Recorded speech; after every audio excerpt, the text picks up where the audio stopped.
Banking, the greatest scam on earth. Thomas Jefferson said, "I believe that banking institutions are more dangerous to our liberties than standing armies. If the American people ever allow private banks to control the issue of their currency, the banks will deprive the people of all property until their children wake up homeless on the continent their fathers conquered." Jefferson's warning is already here. 40 million Americans are living on food stamps. Millions more are now homeless, living in tents, all because of one institution, the Federal Reserve System. The Federal Reserve is a group of private bankers who have stolen the money creation process from the American people. Most people still believe the Fed is an agency of the government working in our best interests. It is not. There is no greater form of evil in the world today, so let's explore the banking scam. None of us have ever been taught anything about money. The reason is to prevent us from learning the truth that money is a trick and money is a trap. When solving any crime, there's a universal truth: follow the money, but with the banking scam, follow it backwards. Where does money come from? The world's money supply is always growing. Where does all the new money keep coming from? Money comes from privately controlled global banks like the Federal Reserve System. They create money every day, which increases the world's money supply. Because all banks are either owned or controlled by private bankers, the real question is, how do private bankers create new money? And the answer is they create it out of thin air. Bankers create money out of nothing. They make it up. It is a fiction.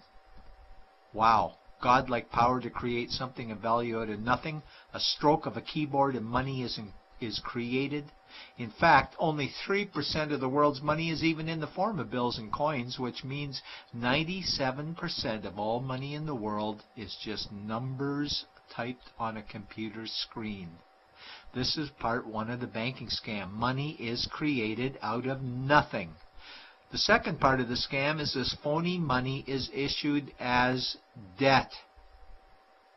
What is debt exactly? Well, when you consider we work our whole lives to pay it off, you could say debt is slavery. But whose debt is this phony money? It's our debt, all of it. It's our debt when we use credit cards, we get student loans, borrow money for mortgages, all bank borrowing. And it's our debt again when the government borrows, which is each and every day. In today's world, money is debt and debt is money, and don't forget the interest charges. Money equals debt and debt equals slavery, therefore money equals slavery. Our monetary system is a carefully concealed system of slavery. Why? Because our government can create the same money for free with no interest charges, just like they used to, as the Founding Fathers designed it inside the United States Constitution for our protection against private bankers. The third part of the banking scam is very evil. When bankers create money from nothing and issue it as debt, they only create the principal portion of the debt. They do not create the money for the future interest payments.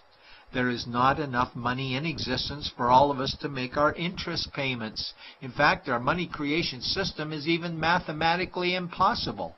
Money issued by the banks, principal debt, does not equal the money demanded back to the banks, principal plus interest. We are forced to play a game of musical chairs to see who can make their debt repayments. This guarantees a world of bankruptcy, competition, and scarcity of money. For example, we go to the bank to borrow money for a house, let's say $100,000. The moment we sign the loan document, the bank creates the money out of thin air. A $100,000 debit gets registered for us and a $100,000 secured credit for them. Then one of two things happens. Either we give the bank 30 years of labor making house payments totaling $300,000 for the original $100,000 we borrowed, or the bank takes our house. The bankers get either our labor for life or our house, and often they get both, all from money created out of thin air and issued as debt, for money made out of nothing. This is why all the bankers end up with all the assets. The fourth part of the banking scam is inflation. People think inflation is prices and costs increase. A better answer might be the value of our money always goes down. Inflation is created every time the central banks print money, which is every day. Where does all this new money get its value? The answer is it steals its value from the existing money supply, where our savings are. Our savings are disappearing because of the new money they're printing. If money creation was in balance with goods and services, there would be no inflation. Prices would stay the same. But the reality is banks always print money, driving prices ever higher, which steals the value of our savings, making them disappear. Since the private bankers created the private Federal Reserve in 1913, the United States dollar has lost 97 cents in purchasing power. An item in 1913 that cost $100 in 2011 cost $2,230, a price increase of 2,130%. This is the banking scam. 4 parts.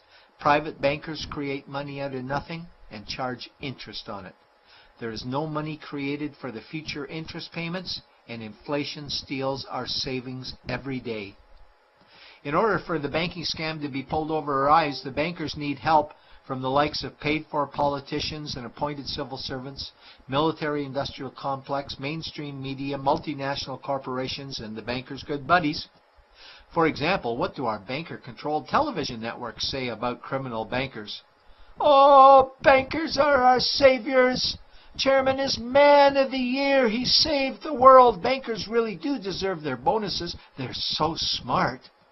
And what do our banker-owned G20 politicians say we need to do? That we must save our banking system, and now we need austerity measures, like increasing existing taxes and bringing in new taxes, cutting our social programs, including education and health care, stealing from our pension plans while increasing the retirement age, keeping us working for more years at lower wages while placing our children and grandchildren in debt and servitude for their future lives. We are being lied to that we must go deeper in debt for bailouts, stimulus packages, quantitative easing, saving the too big to fail banks, credit easing, currency interventions, all names that mean the same thing, more debt to us. Is it not strange that the solution to too much debt is always more debt to us? And where is all this money going? It's going to the banks and to the bankers. They are stealing our money right now. 0.1% of the world's population owns 2/3 of the world's wealth.